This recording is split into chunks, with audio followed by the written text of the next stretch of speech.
परॾेही वज़ीर शाह قريشي चयो आहे त चीन ऐं पाकिस्तान खे गॾियल मुशावरत सां अॻिते वधणो पवंदो। खिते में अमन लाइ ॿिन्ही मुल्कनि जो किरदार अहमियत जोॻो आहे।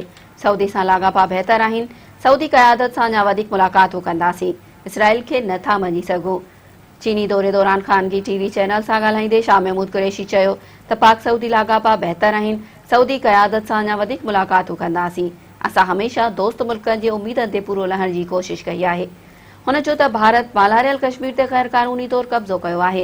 हिंदुस्तान मां ई मोदी जे ग़लत ऐं हिंदू तबाह पॉलिसियुनि सबबि आवाज़ अची रहिया आहिनि। नरेंद्र मोदी जी हुकूमत ख़िते जो अमन तबाह करणु चाहे थी। परॾेही वज़ीर चयो त इसराइल खे नथा मञी सघूं। फ़लस्तीनियनि खे हक़ मिलणु घुरिजनि। इन बाबति वज़ीर आज़म इमरान ख़ान जो बि वाज़े मौक़िफ़ साम्हूं अची चुको आहे। हुन चयो त चीन ऐं पाकिस्तान जी दोस्ती मिसाली आहे। असां सीपेक जहिड़नि मंसूबनि ते कमु करे ख़िते खे तरक़ी बख़्शाइणु चाहियूं था।